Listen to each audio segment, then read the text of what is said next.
Back royal diary YouTube channel. So இன்றைக்கி நம்ம இந்த வீடியோவில் பார்க்கக்கூடிய பார்த்தீங்கன்னா ஃபிசிக்ஸில் யூனிட் 1 அதுலேருந்து ஒரு கொஸ்டின் வந்து எப்படி நம்ம படிக்கலான்றது பற்றின பார்த்துட்டு இருக்கோம்.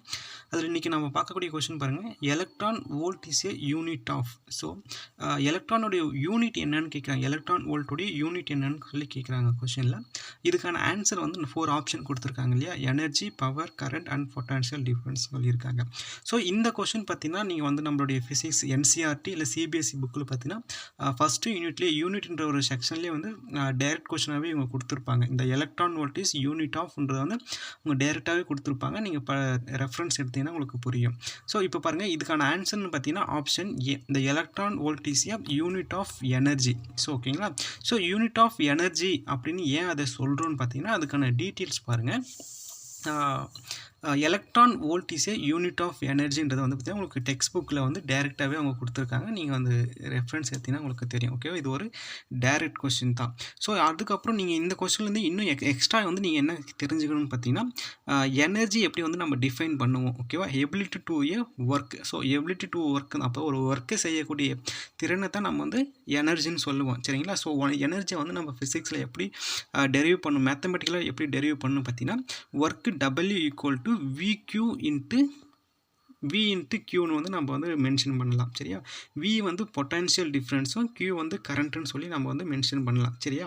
ஸோ இதை ஏன் நீங்கள் தெரிஞ்சுக்கணும்னு பார்த்தீங்கன்னா உங்களுக்கு வந்து இந்த கொஸ்டினும் உங்களுக்கு வந்து கேட்கலாம். So what is the mathematical expression for work and potential and சார்ஜோடைய ரிலேஷன் சொல்லி அவங்களுக்கு கேட்டிங்கன்னா இந்த மாதிரி ஒன்று மேத்தமெட்டிக்கல் ஈக்குவேஷனை உங்களுக்கு கொடுத்து உங்களுக்கு கொஸ்டின் கேட்க சான்ஸ் இருக்குது. ஸோ அதனால் ஒரு கொஸ்டினை நீங்கள் ஸ்டடி பண்ணும்போதே அதுலேருந்து அடுத்து என்ன கொஸ்டின் கேட்க சான்ஸ் இருக்குது, அது மாதிரி எக்ஸ்பெக்டேஷன் அந்த கொஸ்டினும் நீங்கள் வந்து ஸ்டடி பண்ணுறது உங்களுக்கு வந்து ரொம்ப ஹெல்ப்ஃபுல்லாக இருக்கும்.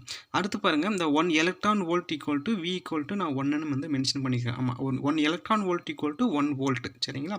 ஸோ அதே கொஸ்டினை வந்து மாடுலேஷன் பண்ணி கேட்டாங்கன்னா இந்த 1 சார்ஜ் ஆஃப் எலக்ட்ரான் வோல்ட்டுன்னு சொல்லி கேட்பாங்க. சரி, அப்பயும் பார்த்தீங்கன்னா உங்களுக்கு வந்து 1 electron charge of the electron வோல்ட்டுன்னு வரும்போது பார்த்தீங்கன்னா உங்களுக்கு வந்து சார்ஜும் 1 எலக்ட்ரானும் ஈக்குவலாக தான் இருக்கும். சரிங்களா. அப்போது நீங்கள் வந்து கன்ஃபியூஸ் ஆகும். அப்போது 1 electron volt equal to 1.6 × 10⁻−19 joule. ஓகேவா.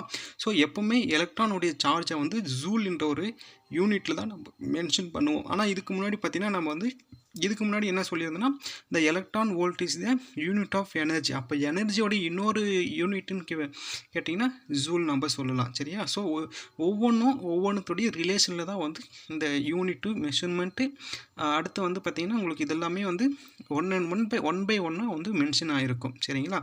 ஸோ அடுத்து வந்து பார்த்திங்கன்னா உங்களுக்கு இது தெரிஞ்சிருச்சு. இங்கே அடுத்து வந்து important and unit and quantity நம்ம சொல்லியிருக்கோம். ஸோ இது வந்து ஆஸ் யூஷுவலாக தெரிஞ்சது தான். டைம்னா செகண்ட்ஸில் வந்து சொல்லுவோம் எஸ். ஓகேங்களா. லென்த்னா மீட்டரில் சொல்லுவோம் எம்எம், மாஸ்னா கிலோகிராமில் சொல்லுவோம் கேஜி, எலக்ட்ரான் கரண்ட்னா ஆம்பியரில் சொல்லுவோம் ஏ, அமௌண்ட் ஆஃப் சப்ஸ்டன்ட் மோல். இது வந்து அந்த அமௌண்ட் ஆஃப் சப்ஸ்டன்ட் வந்து ரிப்பீட்டடாக நிறைய கொஷின்ஸ் வந்து இது கேட்டுட்டு இருக்காங்க. ஸோ இதை நீங்கள் ரெஃபர் பண்ணிக்கலாம். அடுத்து வந்து லியூமினஸ் இன்டென்சிட்டி அப்படின்னா அது கேண்டிலான்னு சொல்லி நம்ம சிடின்னு வந்து மென்ஷன் பண்ணிக்கலாம். ஸோ இவ்வளோ தான். இந்த மாதிரி தான் ஒரு கொஷினை வந்து எடுத்திங்கன்னா இதிலிருந்து அடுத்தடுத்து வரக்கூடிய ஒரு 4-5 கொஷின்ஸை வந்து நீங்கள் ரெஃபர் பண்ணிங்கனாலே கண்டிப்பாக உங்களுக்கு வந்து ரொம்ப ஹெல்ப்ஃபுல்லாக இருக்கும். ஸோ ஓகேங்களா. உங்களுக்கு வந்து ஏதாவது டவுட் இருந்துச்சுன்னா நீங்கள் கமெண்ட்டில் சொல்லுங்கள். ஃபர்தராக நம்ம அடுத்தடுத்த கொஷின் நம்ம பார்க்கலாம். தேங்க்யூ.